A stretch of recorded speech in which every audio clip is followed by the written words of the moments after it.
Hey, Scott Jordan here for Jancast number 197 for Thursday, September 4th, 2025.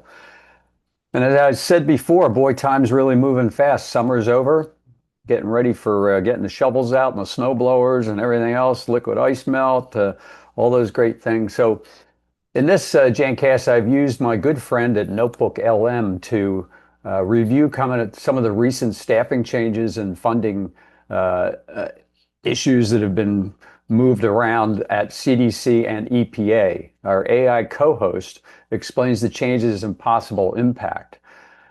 And then at the same time, perhaps it's a coincidence, Green Seal announced that they're going to be implementing a new steering committee.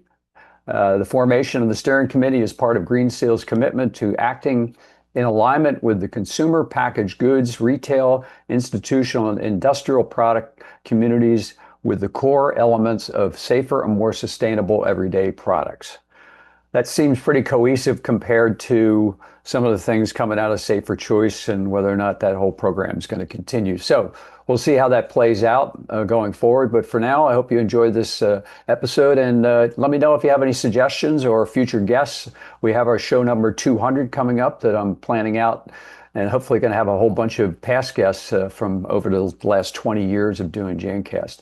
So let me know how you like this show, and thanks a lot for listening in. Connect two worlds that honestly seem like they have nothing to do with each other. The high-level politics of Washington, D.C., and the very real, hands-on work of professional cleaning.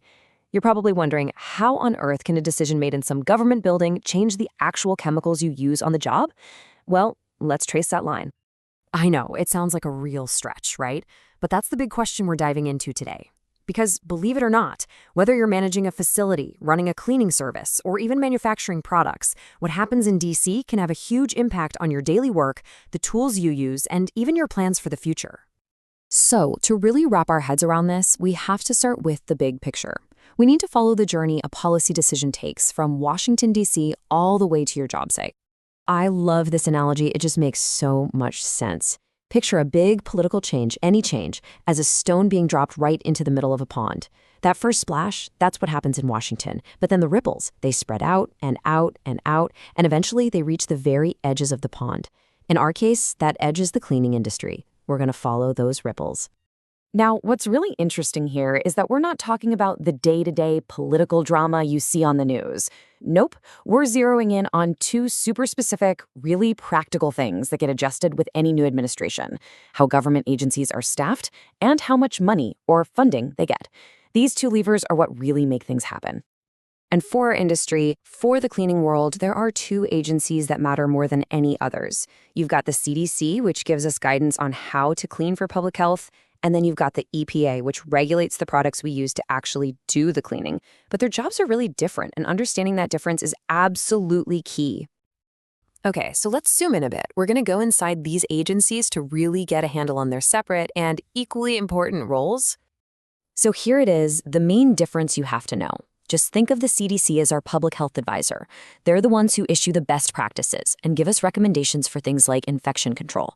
The EPA, on the other hand, is the regulator. They're like the gatekeeper. They look at the science, and they're the ones who give the final green light to the disinfectants we all depend on. So one advises, the other approves. It's a simple distinction, but a really, really crucial one. So what happens when those levers of staffing and funding actually get pulled? Well, for the CDC, it might mean updates to cleaning guidelines slow way down. We could find ourselves using outdated advice when a new virus or bacteria shows up. For the EPA, the impact is even more direct. Fewer people or a smaller budget could create a massive backlog in getting new products approved. Innovation could just grind to a halt. Okay, now let's follow that ripple. We're going to trace it all the way from inside those agencies and see how it lands, smack, right in the middle of your business. You can literally see the chain reaction here, like dominoes falling. It all kicks off with those political shifts changing how an agency is staffed or funded. With fewer people or less money, you get slower reviews for both the guidelines and the products. That slowdown creates a huge bottleneck, which means new, better, more innovative cleaning solutions can't get to the market. And who's at the end of that chain? You are. Your business is left with fewer options and a ton of uncertainty. This quote right here, it just perfectly sums up how the industry feels. This isn't about picking political sides. It's about predictability. Businesses need a stable, efficient system so they can plan, so they can invest in new tech, and, so they can do their job of keeping buildings safe and healthy. When things get volatile at the top, it causes real headaches on the ground. So let's make this super personal. What does this actually mean for you? Well, think about it. It could mean you're waiting an extra 6, 8, 12 months for that next generation disinfectant that has a faster kill time. Or maybe it means your cleaning protocols are a step behind the latest science on a new pathogen. It all leads back to the same problem. It's just so much harder to plan for the future when you're not even sure what tools you're going to have. All right, so now that we know all this, what can we do about it? How do we get ready for what's coming next? It's time to turn all this awareness into some real action. So here's the bottom line. The most crucial point is this. It doesn't matter which way the political winds are blowing, the game has changed. The big takeaway isn't that you need to become some kind of political junkie. It's just about recognizing that these big external forces now have a direct impact on our industry. Being informed, being ready to adapt, that's not just a nice to have anymore, it's a core business strategy. And that really just leaves us with one last question for you to think about. Now that you see how those ripples start, you've got a choice. You can watch them, you can try to understand them, and you can adjust your plans, or you can just ignore them and risk getting slammed by the wave when it finally crashes on the shore. Thanks for joining me.